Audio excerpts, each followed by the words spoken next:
ಯಾಕೆ ಪದ್ಮ ಹೀಗೆ ಮಾಡಿದೆ? ಮೇಡಮ್ ಕಳಿಸಿದ ಆಳುಗಳ ಹತ್ರ ಯಾಕೆ ಹಾಗೆ ಮಾತಾಡ್ದೆ? ನಾನು ಅವ್ರ ಕಾಲಿಗೆ ಬಿದ್ದಾದ್ರೂ ಅವ್ರ ಹತ್ರ ಸ್ವಲ್ಪ ಕಾಲಾವಕಾಶ ತಗೊಳ್ತಾ ಇದ್ದೆ. ಈಗ ಅವ್ರು ಕೋಪ ಮಾಡ್ಕೊಂಡು ಹೋಗಿದ್ದಾರೆ. ಮತ್ತೆ ಅವ್ರು ಬಂದು ನಮ್ಮ ವಸ್ತುಗಳನ್ನೆಲ್ಲ ಹೊರಗಡೆ ಹಾಕಿ ನಮ್ಮನ್ನು ಬೀದಿಗೆ ತಳ್ಳಿದ್ರೆ ನಾವೆಲ್ಲಿಗೆ ಹೋಗ್ಬೇಕು ಹೇಳು? ನೋಡಿ, ನಾನು ನನ್ನ ಮನೆನ ಕಾಪಾಡಬೇಕು ಅಂತ ಹಾಗೆ ಮಾತಾಡ್ದೆ. ಅದು ತಪ್ಪ ಹೇಳಿ? ನೀವೇನು ಯೋಚನೆ ಮಾಡಬೇಡಿ, ನನಗೆ ಚೆನ್ನಾಗಿ ಗೊತ್ತು. ಆ ಮದನ್ ಗೋಪಾಲ ಜೀವಂತವಾಗಿ ಆಚೆ ಬಂದ್ರೆ ಮಾತ್ರ ಆ ಪತ್ರ ಸಿಗೋದು. ನೀವೇನು ಯೋಚನೆ ಮಾಡಬೇಡಿ, ಸುಮ್ಮನಿರಿ.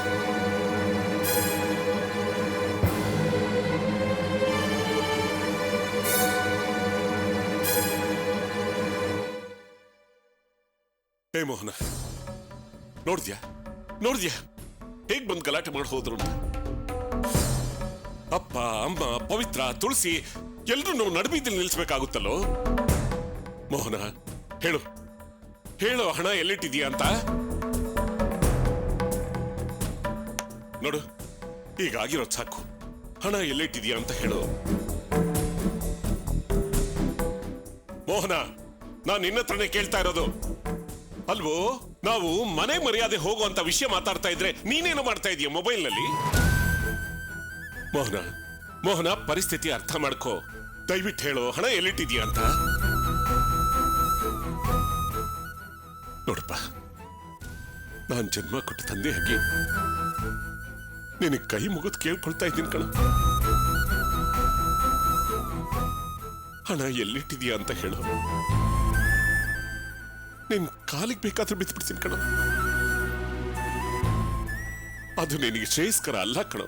ಅದಕ್ಕೋಸ್ಕರ ಹೇಳ್ತಾ ಇದ್ದೀನಿ, ಹೇಳೋ ಹಣ ಎಲ್ಲಿಟ್ಟಿದ್ಯಾ ಅಂತ. ಹೆತ್ತ ಮಗನ ಕಾಲಿಗೆ ಬಿದ್ರೆ ನನ್ನ ಮರ್ಯಾದೆ ಮನೆಯಲ್ಲಿ ಮಾತ್ರ ಹೋಗುತ್ತೆ.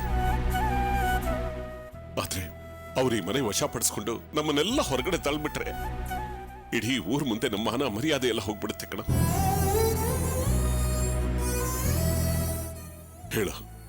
ಹೇಳೋ ಹಣ ಎಲ್ಲಿಟ್ಟಿದ್ಯಾ ಅಂತ. ನಾನ್ ದುಡ್ಡು ತಗೊಂಡಿಲ್ಲ ಅಂತ ಹೇಳ್ತಿದ್ರು, ಪದೇ ಪದೇ ನನ್ನನ್ನೇ ಕೇಳ್ತಿದ್ರಲ್ಲ.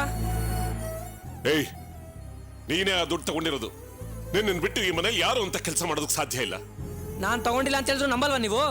ಸರಿ, ಯಾವ್ದ್ರ ಮೇಲೆ ಪ್ರಮಾಣ ಮಾಡ್ಬೇಕು ಹೇಳಿ, ಬಂದ್ ಮಾಡ್ತೀನಿ. ಪ್ರಮಾಣ ಮಾಡ್ತಾನಂತೆ, ಪ್ರಮಾಣ ರಾಸ್ಕಲ್. ಹಣ ಕದ್ದಿರೋದು ಅಲ್ದೆ ಪ್ರಮಾಣ ಮಾಡ್ತೀನಿ ಅಂತ ಬೇರೆ ಹೇಳ್ತೀಯ ನೀನು? ನೋಡು, ನೀನು ಊರ್ ಜನಕ್ಕೆಲ್ಲ ಮೋಸ ಮಾಡಬಹುದು, ಆದ್ರೆ ನಿನಗೆ ಜನ್ಮ ಕೊಟ್ಟ ತಂದೆಗೆ ಮೋಸ ಮಾಡೋದು ಸಾಧ್ಯನೇ ಇಲ್ಲ. ನಿನ್ ಗುಣ ಎಂಥದ್ದು ಅಂತ ನನ್ಗೆ ಚೆನ್ನಾಗಿ ಗೊತ್ತಿದೆ. ನೋಡು, ನಾನು ಮರ್ಯಾದೆಯಿಂದ ಮನುಷ್ಯನ ಕೇಳ್ತಾ ಇದ್ದೀನಿ. ಹಣ ಎಲ್ಲಿಟ್ಟಿದ್ಯಾ ಹೇಳು. ನನ್ನನ್ನ ಮೃಗವಾಗಿ ಮಾಡ್ಬೇಡ. ಏನ್ರಿ ಮಾತಾಡ್ತಿದ್ದೀರಾ ನೀವು? ನನ್ ಮಗನೇ ದುಡ್ಡು ಎತ್ಕೊಂಡಿರೋ ತರ ಮಾತಾಡ್ತಿದ್ದೀರಾ? ಈ ಮನೇಲಿ ಬೇರೆ ಯಾರು ಇಲ್ವಾ ದುಡ್ಡು ಎತ್ಕೊಳ್ಳೋದಕ್ಕೆ? ಇದಾರೆ, ಬೇರೆಯವ್ರಿಗೆ ಅಂತ ಕಳ್ಳ ಬುದ್ಧಿ ಇಲ್ಲ. ಕಳ್ಳ ಬುದ್ಧಿ ಇಲ್ಲದೆ ಇರ್ಬೋದು, ಆದ್ರೆ ಅವಶ್ಯಕತೆ ಇರುತ್ತಲ್ಲ. ಅವಶ್ಯಕತೆಗೋಸ್ಕರ ಕಳ್ತನ ಮಾಡೋರು ಬೇಕಾದಷ್ಟು ಜನ ಇದ್ದಾರೆ. ಪದ್ಮ, ಏನ್ ಹೇಳ್ತಾ ಇದೀಯ ನೀನು? ಇದು ಇಲ್ಲಿ ನಿಂತಿದ್ದಾಳಲ್ಲ ನಿಮ್ ಮಗಳು ಕರ್ಪೂರದ ಗೊಂಬೆ, ಅವಳನ್ನ ಕೇಳಿ. ಪದ್ಮ, ಯಾರ ಬಗ್ಗೆ ಏನು ಮಾತಾಡ್ತಾ ಇದೀಯ ಅನ್ನೋ ಪರಿಜ್ಞಾನ ಇದೆಯಾ ನಿನ್ಗೆ? ಯಾಕ್ರಿ ನಿಮ್ ಮಗಳ ಮೇಲೆ ಏನಾರು ಹೇಳ್ಬಿಟ್ರೆ ನಿಮ್ ಕೋಪ ಬಂದ್ಬಿಡುತ್ತಾ? ನೀವ್ ಒಪ್ಕೊಳ್ಳಿ ಬಿಡಿ, ಹಣ ಕದ್ದಿರೋಳು ಇವಳೆ. ಪದ್ಮ, ಏನ್ರಿ ಮಾಡ್ತೀರಾ? ನಿಮ್ ಮಗಳು ಕಾಲೇಜ್ ಹೋಗಿ 1000 ರೂಪಾಯಿ ಫೀಸ್ ಕಟ್ಬಿಟ್ಟು ಬಂದಿದ್ದಾಳಲ್ಲ, ಅಷ್ಟೊಂದು ದುಡ್ಡು ಅವಳಿಗೆ ಎಲ್ಲಿಂದ ಬಂತು ಅಂತ. ಓಹೋ, ಆಕಾಶದಿಂದ ಇಳಿದು ಬಂದ್ಬಿಡ್ತಾ? ಅಥವಾ ಯಾರೋ ಒಬ್ಬ ಬಂದು ನೀನ್ ಓದ್ತ್ಯಾ, ನೀನ್ ಹಣ ಬೇಕಂತ ಕೇಳ್ಬಿಟ್ನಂತೆ, ಇವಳು ಹೂ ಅಂದ್ಬಿಟ್ಲಂತೆ, ಅವನ್ ದುಡ್ಡು ಕಟ್ಬಿಟ್ನಂತೆ, ಇವಳು ಸೇರ್ಕೊಂಡ್ಬಿಟ್ಲಂತೆ. ಇದನ್ನೆಲ್ಲ ನೀವ್ ಹೇಳ್ತೀರಾ, ನಾನ್ ನಂಬೇಕು? ಇವಳು ಮದ್ವೆ ದಿನ ಕಲ್ಯಾಣ ಮಂಟಪದಿಂದ ನೇರವಾಗಿ ಮನೆಗೆ ಬಂದಿದ್ದಾಳೆ. ಇಲ್ಲಿಂದ ದುಡ್ಡು ಎತ್ಕೊಂಡು ಕಾಲೇಜ್ ಹೋಗಿ ಫೀಸ್ ಕಟ್ಟಿದ್ದಾಳೆ. ಇದೇ ಸತ್ಯ, ಇದೇ ನಡೆದಿರೋದು. ಚಿಕ್ಕಮ್ಮ, ಏನ್ ಚಿಕ್ಕಮ್ಮ, ನಾನು ಆಗ್ಲಿಂದ ನೋಡ್ತಾನೆ ಇದ್ದೀನಿ. ಸುಮ್ನೆ ನನ್ ಮೇಲೆ ಆಪಾದನೆ ಮಾಡ್ತಾನೆ ಇದ್ದೀರಾ. ನಾನಾ ದುಡ್ಡು ಕದ್ದಿರೋದು? ನನ್ನನ್ ಕಳ್ಳಿ ಅಂತ ಹೇಳ್ತಿದ್ದೀರಲ್ಲ, ಒಂದೇ ಒಂದ್ಸಲ ನನ್ನ ಮುಖ ನೋಡ್ಕೊಂಡು ನಾನೇ ದುಡ್ಡು ಕದ್ದಿರೋದು ಅಂತ ಹೇಳಿ.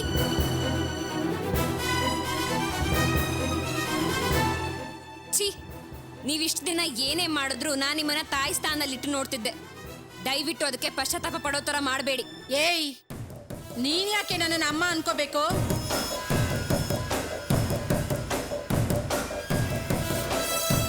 ನನಗೊಬ್ರಲ್ಲ ಇಬ್ರು ಮಕ್ಕಳಿದ್ದಾರೆ. ನನಗೆ ನಿನ್ನ ಅವಶ್ಯಕತೆ ಇಲ್ಲ. ನೋಡಿ, ಇನ್ನೊಂದ್ಸರಿ ನನ್ನನ್ನ ಕಳ್ಳಿ ಅಂತ ಹೇಳ್ಬೇಡಿ. ಕಳ್ತನದ ಬುದ್ಧಿ ಇರೋದು ನಿಮಗೆ, ನಿಮ್ಮ ಮಗನಿಗೆ.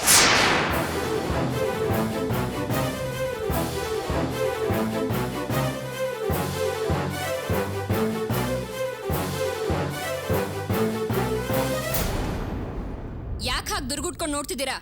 ಕಾರ್ಪೊರೇಷನ್ ಬಂದ್ ಲೆಟರ್ನ ಯಾರಿಗೂ ಗೊತ್ತಾಗ್ದಾಗೆ ಕದ್ ಹರಿದು ಹಾಕಿದ್ದು ನೀವೇ ತಾನೆ? ಒಂದ ಎರಡ ಹೇಳ್ತಾನೆ ಇದ್ರೆ ಮುಗಿಯೋದೇ ಇಲ್ಲ. ಹೇಳ್ಬೇಕು ಅಂದ್ರೆ ಇವನು ಕಳ್ತನದ ಬುದ್ಧಿ ಬಂದಿದ್ದು ನಿಮ್ಮಿಂದಾನೆ.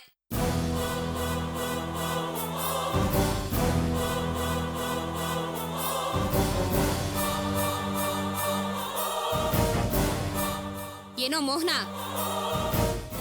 ನೀನ್ ದುಡ್ಡು ತಗೊಂಡಿಲ್ಲ ಅಂತ ನಿಮ್ಮಮ್ಮನ ಮೇಲೆ ಪ್ರಮಾಣ ಮಾಡಿ ಹೇಳ್ತೀಯ? ಹೇಳು, ಪ್ರಮಾಣ ಮಾಡು ನಿಮ್ಮಮ್ಮನ ಮೇಲೆ ನಾನು ದುಡ್ಡು ತಗೊಂಡಿಲ್ಲ ಅಂತ. ಏನ್ರಿ, ಮಗಳನ್ನ ಮಾತಾಡಕ್ ಬಿಟ್ಟು ತಮಾಷೆ ನೋಡ್ತಾ ಇದ್ದೀರಾ ನೀವು?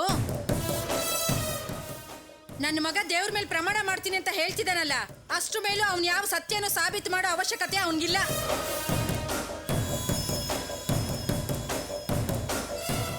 ಇಲ್ಲಮ್ಮ, ಈಗ ಟೈಮು. ಏಯ್, ಸ್ವಲ್ಪ ಬಾಯಿ ಮುಚ್ಕೊಂಡು ನಿಂತ್ಕೊಳ್ಳೋ.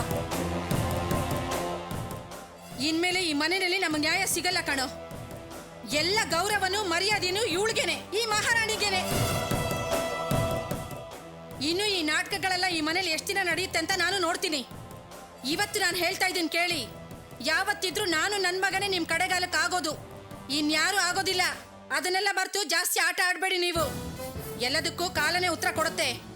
ಏಯ್ ಬಾರ.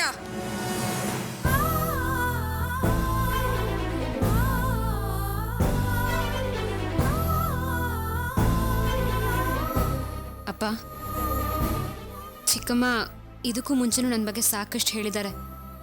ಆದರೆ ಅವ್ರು ನನ್ನ ಕಳ್ಳಿ ಅಂತ ಹೇಳಿದ್ದು ನನ್ನ ಕೈಲಿ ಸಹಿಸ್ಕೊಳಕ್ಕಾಗ್ಲಿಲ್ಲ ಅಪ್ಪ. ಗೊತ್ತು ಕಂದ, ಅವಳು ಹೇಳಿದ ಮಾತುಗಳನ್ನ ನನ್ನ ಕೈಯಿಂದ ತಡ್ಕೊಳ್ಳೋದಕ್ಕಾಗ್ಲಿಲ್ಲ. ಅಮ್ಮ, ತುಳಸಿನ ಕರ್ಕೊಂಡು ಹೋಗು. ತುಳಸಿ ಬಾ.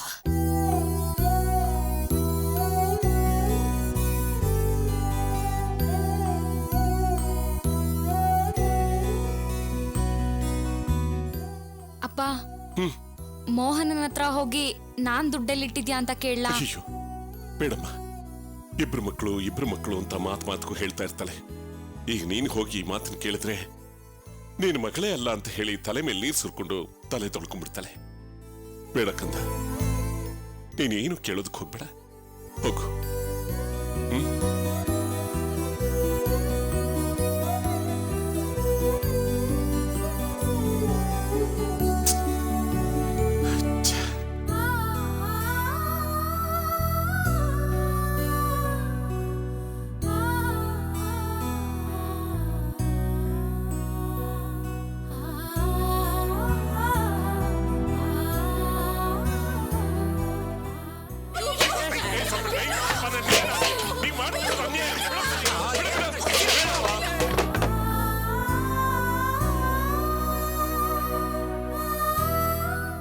ಅಕ್ಕನಂತ ಮಾತಾಡ್ಬಿಟ್ಟು ಬರೋಣ.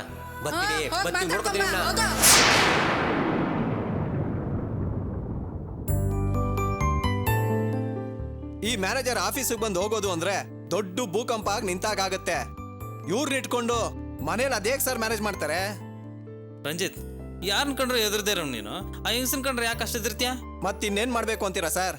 ಕಟ್ಕಟೆಯಲ್ಲಿ ನಿಲ್ಸಿ ಪ್ರಶ್ನೆ ಮೇಲೆ ಪ್ರಶ್ನೆ ಕೇಳೋ ತರ ಕೇಳ್ತಾನೆ ಇರ್ತಾರೆ. ನನ್ಗೆ ಜಾಸ್ತಿ ಮಾತಾಡೋಕೊಂಡ್ರೆ ಇಷ್ಟ ಆಗೋದೇ ಇಲ್ಲ.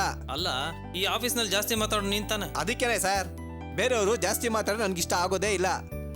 ಸರಿ,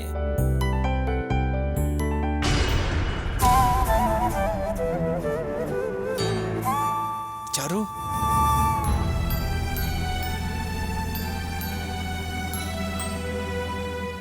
ಚಾರು, ನೀನೇನಿಲ್ಲಿ? ಯಾವಾಗ ಬಂದೆ? ಬಂದು 10 ನಿಮಿಷ ಆಯ್ತು. 10 ನಿಮಿಷ ಆಯ್ತಾ? ನೀವು ಒಳಗೆ ಬರ್ಬೋದಾಗಿತ್ತಲ್ಲ. ನೀವು ಬ್ಯುಸಿಯಾಗಿರ್ತೀರಾ ಅಂತ ನಾನು ಇಲ್ಲೇ ನಿಂತ್ಕೊಂಡೆ. ಅದ್ರಲ್ಲೇನಿದೆ ಚಾರು, ನೀನು ಒಳಗೆ ಬರ್ಬೋದಾಗಿತ್ತಲ್ಲ. ಸಾರಿ ಚಾರು, ನೀನು ನಾ ತುಂಬ ವೆಯ್ಟ್ ಮಾಡಿಸ್ಬಿಟ್ಟೆ ಅನ್ಸುತ್ತೆ. ನಾನು ನಿಮ್ಮ ಹತ್ರ ಸ್ವಲ್ಪ ಮಾತಾಡಬೇಕಿತ್ತು. ಹ್ಮ್ ಬನ್ನಿ.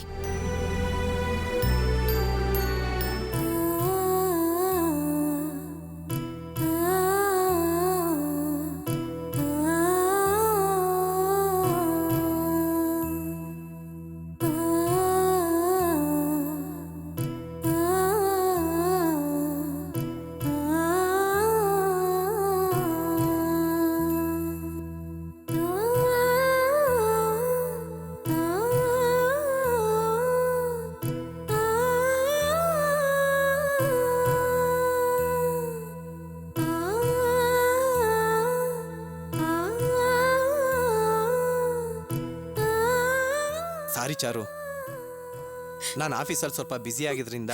ನಿಮಗ್ ನಾನು ಇಷ್ಟ ಇಲ್ಲ ಅಂದ್ರೆ ದಯವಿಟ್ಟು ನೇರವಾಗಿ ಹೇಳ್ಬಿಡಿ. ಚಾರು, ನನಗ್ ಗೊತ್ತು ರೀ, ನಮ್ಮಪ್ಪ ನಿಮ್ ಬಗ್ಗೆ ಬ್ಯಾಂಕಲ್ಲಿ ವಿಚಾರಿಸಿದ್ದು, ನಿಮ್ ಹತ್ರ ಕೆಲವು ಪ್ರಶ್ನೆ ಕೇಳಿದ್ದು, ಇದೆಲ್ಲ ನಿಮ್ಗೆ ಹಿಂಸೆ ಕೊಟ್ಟಿರಬಹುದು. ನಿಮ್ಮಂಥ ನೇರ ಸ್ವಭಾವದವ್ರಿಗೆ ಹೀಗೆಲ್ಲ ವಿಚಾರಿಸಿದ್ರೆ ಕೋಪ ಬರೋದು ಸಹಜನೇ. ಅದಕ್ಕೆ ನಾನೇನ್ ಮಾಡ್ಬೇಕು ಅಂತ ನನಗೆ ಗೊತ್ತಾಗ್ತಿಲ್ಲ. ಇದು ನನಗ್ ಮೀರಿದ ವಿಷಯ. ಅದ್ರ ಬಗ್ಗೆ ಮೊದಲೇ ಗೊತ್ತಾಗಿದ್ದಿದ್ರೆ ಅವ್ರನ್ನ ನಾನ್ ತಡೀತಿದ್ದೆ. ಆದ್ರೆ ನೀವ್ ಇದನ್ನೆಲ್ಲ ಮನ್ಸಿನಲ್ಲಿ ಇಟ್ಕೊಂಡು ಈ ರೀತಿ ಕೋಪದಲ್ಲಿ. ಅಯ್ಯಯ್ಯೋ ಚಾರು, ನೀನಿನ್ನು ಅದನ್ನೇ ನೆನಪಿಸ್ಕೊಳ್ತಿದ್ಯಾ? ನಾನು ಅದನ್ನ ಆಗ್ಲೇ ಮರ್ತ್ಬಿಟ್ಟೆ. ಏನ್ ಚಾರು, ಚಿಕ್ಕ ಮಕ್ಕಳ ಥರ ಅಳ್ತಾ ಇದೀಯಾ? ಮೊದ್ಲು ಕಣ್ಣೀರು ಒರೆಸ್ಕೋ. ನನಗೆ ತುಂಬಾ ಕಷ್ಟ ಆಗ್ತಾ ಇದೆ ಚಾರು. ಈಗ ನೀನ್ ಯಾಕೆ ಇದನ್ನೆಲ್ಲ ಮಾತಾಡ್ತಾ ಇದೀಯಾ? ಅದೆಲ್ಲ ಮುಗ್ದೋಗಿರೋ ವಿಷಯ ಚಾರು.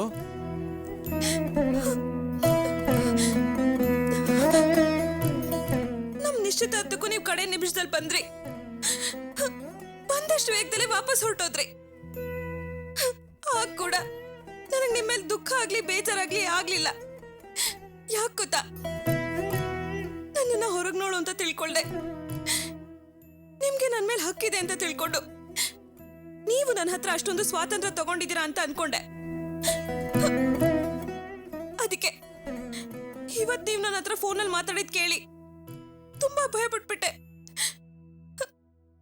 ಆ ಭಯ ನನ್ನ ಮನಸ್ಸಲ್ಲಿ ಇನ್ನೂ ಹೆಚ್ಚಾಗ್ತಾನೆ ಇದೆ. ಆ ನೋವಿನಿಂದಾನೆ ನಿಮ್ಮನ್ನ ನೋಡೋಣ ಅಂತ ಬಂದೆ. ನೀವ್ ಆ ರೀತಿ ಮಾತಾಡ್ತೀರಾ ಅಂತ ನಾನು ಅನ್ಕೊಂಡೇ ಇರ್ಲಿಲ್ಲ.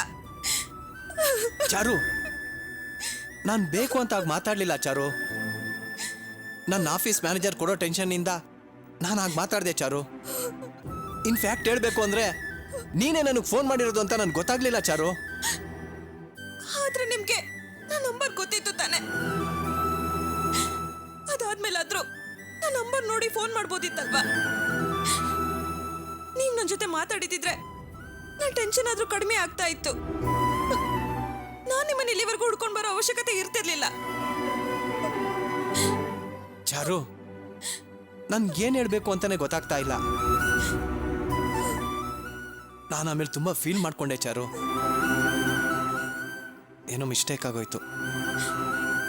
ನೀನು ನಾನೇನಾರು ಅಲ್ಟ್ ಮಾಡಿದ್ರೆ ದಯವಿಟ್ಟು ನನ್ನ ಕ್ಷಮಿಸ್ಬಿಡಿ ಚಾರು.